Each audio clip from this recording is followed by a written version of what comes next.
Hello hi friends, PCS exact के बिल्कुल ही fresh और नए वीडियो में आपका हार्दिक स्वागत है। आज फिर से हम एमपीपीएससी स्पेशल की वीडियो बनाने जा रहे हैं, ancient history of MP series. Without wasting any time सीधा हम टॉपिक की तरफ चलते हैं। आज का सबसे पहला question, Nanda dynastic king Mahapadma Nanda had emerged whom in Magad state as a part of his empire expansion policy। यानी कि नंदवंशी राजा महापद्मनंद ने अपनी साम्राज्य विस्तार नीति के अंतर्गत किसे मगध राज्य में मिलाया था। ये देखिए एक सिंपल क्वेश्चन है, बिल्कुल भी मुश्किल नहीं है। अगर आपने जरा सा भी मगध और नंदा डायनेस्टी के बारे में पढ़ा होगा तो ये एक हेडिंग टाइप का ही क्वेश्चन है कि हेडिंग में ही मोटे मोटे तौर पे भी अगर आपने एक बार नजर मारी होगी आपको इसका आंसर पता चल जाएगा। देखिए हम इसके ऑप्शंस देख लेते हैं। पहला वत्स डिस्ट्रिक्ट, ठीक है, यानी कि वत्स जनपद, या फिर छेदी डिस्ट्रिक्ट यानी कि छेदी जनपद, या फिर अवंती डिस्ट्रिक्ट यानी अवंती जनपद, या डी तुंडीकर डिस्ट्रिक्ट या फिर तुंडीकर जनपद। जरा इसको थोड़ा सा भी अगर आप सोचेंगे तो आपको पता चल जाएगा कि इसका सही उत्तर है बी, छेदी जनपद यानी कि छेदी डिस्ट्रिक्ट। ठीक है, सिंपल है, ज्यादा टफ नहीं है था ये वाला क्वेश्चन, थोड़ा सिंपल या फिर थोड़ा सा टफ देखते हैं। चलिए second question of the day यानी कि दूसरा प्रश्न, which ruler of Pushyabhuti dynasty of Kannauj ruled the Malwa region of Madhya Pradesh. यानी कि कन्नौज के पुष्यभूति वंश के किस शासक ने मध्य प्रदेश के मालवा क्षेत्र पर शासन किया था। आपके ऑप्शंस है राजवर्धन, या फिर हर्षवर्धन, या फिर प्रभाकर वर्धन, या फिर ऑल ऑफ द अबाउ। जरा सा इसको भी सोचिए, इतना मुश्किल ये प्रश्न भी नहीं है। मैं बता रहा हूं, अगर आप जब ये चैप्टर खोलेंगे, जब आप एंशिएंट हिस्ट्री ऑफ मध्य प्रदेश में ये वाला टॉपिक पढ़ेंगे, सिर्फ एक नजर मार लेंगे ना तो ही आपको ये आंसर याद आ जाएगा।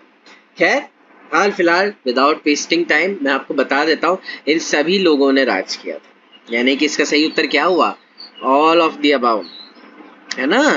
ये राजवर्धन, हर्षवर्धन, प्रभाकर वर्धन, इन सब ने राज किया था। ठीक है, now third question, emperor Bindusara appointed Ashoka as the governor of which state. Bindusara Ashok के पिता थे, ठीक है। सम्राट बिंदुसार ने अशोक को किस राज्य का राज्यपाल नियुक्त किया था। ए कसराबाद, है ना, B Bharuch, B C Vidisha, या डी सांची।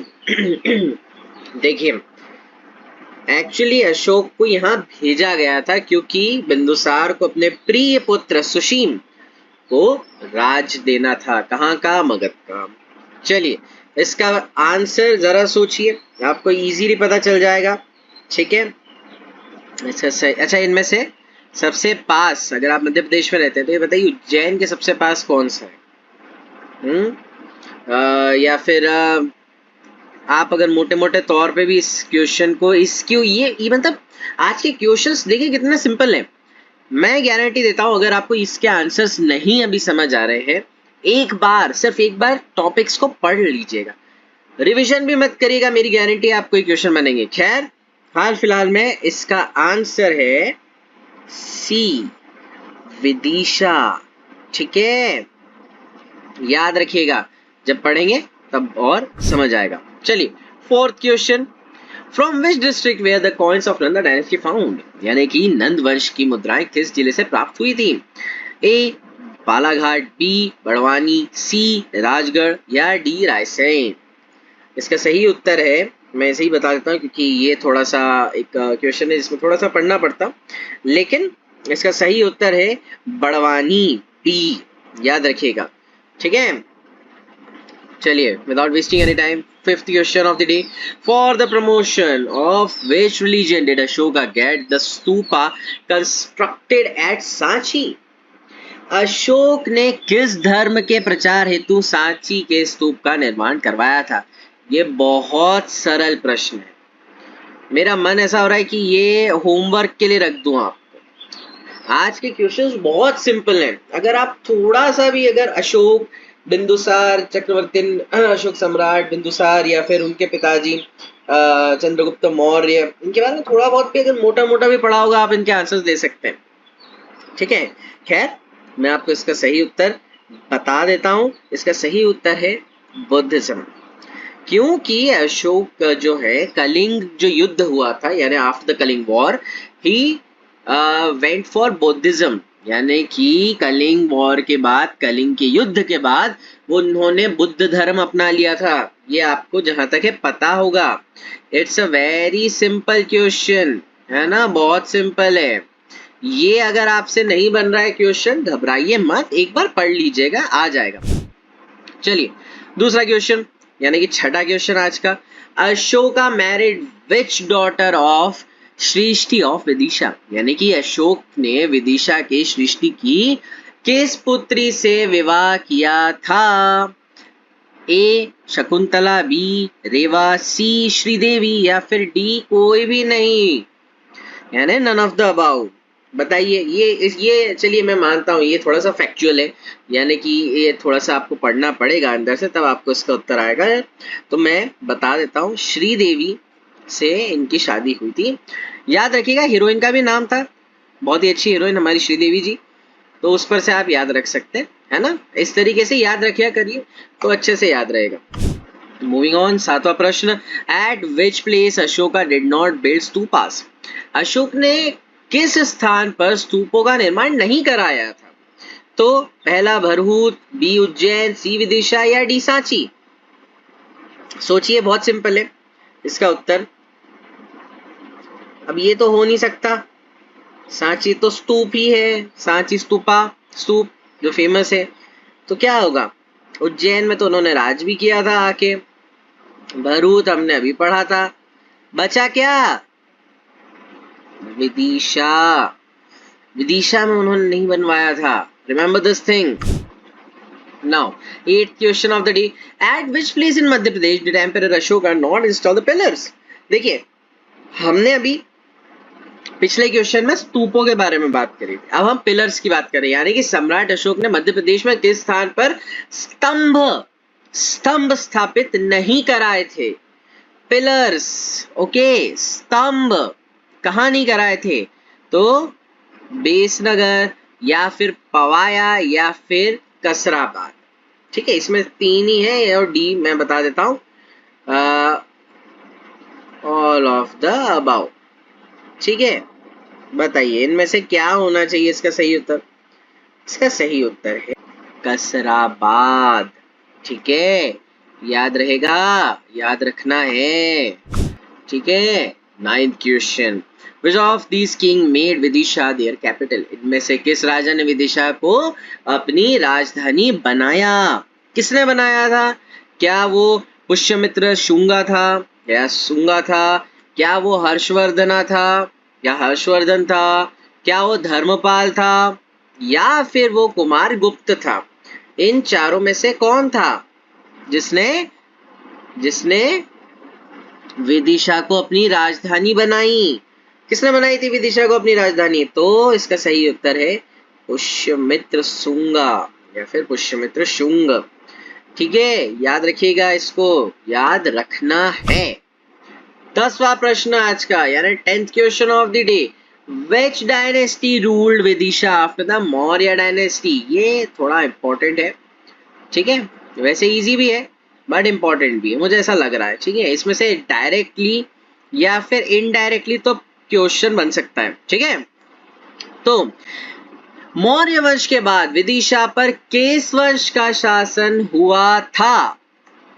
तो क्या शुंगों का था, यानी शुंग था, कि गुप्ता का था, कि वर्धना का था, या वर्धन का था, या फिर पाला का था? बताइए। सिंपल है, अगर आपने थोड़ा बहुत पढ़ा होगा आफ्टर मौर्यन रूल, या फिर पोस्ट मौर्यन अगर आपने पढ़ा होगा, तो आपको इसका उत्तर पता होगा कि इसका सही उत्तर है आपका शुंग। ठीक है, ये इसका सही उत्तर है। चलिए 11वां प्रश्न आज का। To which dynasty did the ruler named Bhagabhadra belong, यानी कि भागभद्र नामक शासक किस वंश से संबंधित थे? ये बहुत सिंपल क्वेश्चन है, आपने अगर भागभद्र को पढ़ा होगा तो आपको पता होगा कि क्या वो शुंग से थे, या शुंगा से थे, कि गुप्ता से थे, कि मौर्यों से थे, या फिर कलचुरी से थे।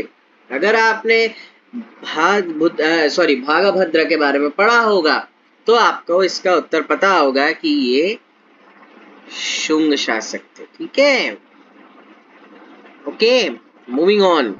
12th question of the day, without wasting any time, which dynasty was destroyed by Chandragupta Maurya and established Maurya Empire? ये तो यूपीएससी वालों के लिए भी बहुत इंपॉर्टेंट है, जो लोग आप में से यूपीएससी भी कर रहे हो।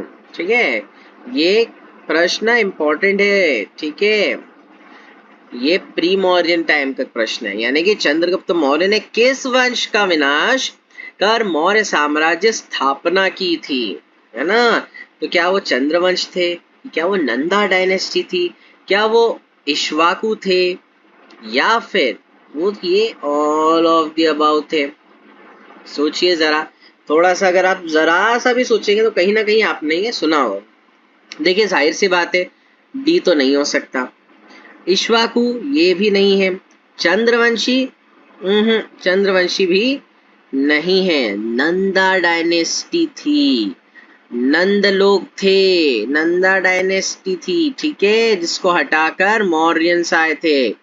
ठीक है, मूविंग ऑन, आज का 13वां प्रश्न। So, during which dynasty did the Chedi and Avanti districts of Madhya Pradesh become part of Mughal Empire? यानी कि किस वंश के समय मध्य प्रदेश के चेदी और अवंती जनपद मगध साम्राज्य के अंग बने थे या फिर अंग बन गए थे? तो ए नंदा डायनेस्टी या नंद वंश, बी शिशुनाग वंश या फिर शिशुनाग डायनेस्टी, सी चंद्रवंश या डी मौर्य डायनेस्टी या मौर्य वंश। इसका सही उत्तर सोचिए, इसका भी सिंपल है, ये क्वेश्चन भी सिंपल है। ठीक है, इसका सही उत्तर है नंदा डायनेस्टी ऑब्वियसली। ठीक है, remember. Okay, moving on to the 14th question. According to which Chinese Ashoka, यहाँ पर हम ट्रैवलर भी कर सकते हैं। ठीक है, got 84,000 stupas constructed, यहाँ पर ये 1000 भी हटा सकते हैं क्योंकि ऑलरेडी ये लिखा हुआ है। किस चीनी के अनुसार अशोक ने 84,000 स्तूप, 84,000 यानी 84,000 या स्तूप का निर्माण करवाया था? कितने बताइए, किसने कहा था ये? यूसेंग ने कहा था कि फाइयान ने कहा था कि वो दोनों ने कहा था, या दोनों ने ही नहीं कहा था? वैसे इन दोनों के अलावा एक चाइनीज ट्रैवलर और आया था जो काफी इंपॉर्टेंट है, just for your general knowledge and for your examination मैं आपको बता देता हूँ, उसका नाम था इटसेंग। ठीक है, जो तीसरे नंबर पर आए थे। पहले नंबर पर आए थे यूसेंग, दूसरे पे फाइयान और तीसरे पे इटसेंग। ठीक है, इसका सही उत्तर बिना किसी विलंब के मैं आपको बता देता हूँ, इसका सही उत्तर है फाहियान। ठीक है, moving on. Last question, as always 15 question हमारी सीरीज है, तो 15वां question, at which place the minor edict, ठीक है, ऑफ अशोक आर प्रेजेंट, यानी अशोक के लघु शिलालेख किस स्थान पर विद्यमान है? कहाँ है? ए रूपनाथ ऑफ जबलपुर डिस्ट्रिक्ट, यानी जबलपुर जिले का रूपनाथ, या फिर गजरा पैलेस ऑफ दतिया डिस्ट्रिक्ट, या फिर यानी कि दतिया जिले का गजरा नामक स्थान, सी सुरगुजा ऑफ रामगढ़ या रामगढ़ का सुरगुजा, या D all of the above. इसका सही उत्तर क्या होना चाहिए? सोचिए जरा, सोचिए, थोड़ा दिमाग लगाइए कि एट विच प्लेस यानी कि कौन सी जगह, है ना, यहाँ लिखा भी है कि अशोक के लघु शिलालेख किस स्थान पर वर्तमान है। लघु शिलालेख माइनर एडिक्ट्स, तो माइनर एडिक्ट्स तो भैया रूपनाथ ऑफ जबलपुर में भी है ना, कि जबलपुर जिले के रूपनाथ यहाँ है, गजरा पैलेस ऑफ दतिया डिस्ट्रिक्ट यहाँ पर भी है, और रामगढ़ का सुरगुज यहाँ भी है। तो सही उत्तर क्या हुआ? ये तीनों ही, तो यानी ऑल ऑफ द अबाउ, ये सभी। ठीक है, तो ये हमारे 15 प्रश्न आज के यहाँ समाप्त होते हैं। मुझे उम्मीद है कि आपने आज के वीडियो से भी कुछ सीखा होगा, कुछ याद किया होगा, कुछ समझा होगा। With that said, thank you so very much for watching my video. मेरी यही उम्मीद है कि आपकी प्रिपरेशंस बहुत अच्छी चल रही होंगी। कोई भी समस्या, कोई भी डाउट हो तो बेझिझक होकर नीचे कमेंट सेक्शन में पूछ सकते हैं या फिर हमको कांटेक्ट कर सकते हैं व्हाट्सएप, टेलीग्राम, इंस्टाग्राम, कहीं पर भी जहां आपको अच्छा लगे, जहां आपको लगे कि मैं अपने दिल की बात, ये हमारी परेशानी बोल सकता हूँ, आप बेझिझक बोलिए। मैं, हमारी टीम, हमारी फैकल्टीज आपकी बिल्कुल मदद करेंगे। बिल्कुल निश्चिंत रहिए, एग्जाम्स आपकी जरूर निकलेगी, खुद पे रख विश्वास, ठीक है। और एक चीज हमेशा याद रखना, मैं हमेशा कहता हूँ और अपने स्टूडेंट से कहता हूँ, आपको भी कहूँगा कि देखो, कुछ किए बिना ही जय जयकार नहीं होती और कोशिश करने वालों की कभी हार नहीं होती। तो याद रखिएगा। With that said, thank you very much for watching this video. Don't forget to subscribe and follow PCS Exact।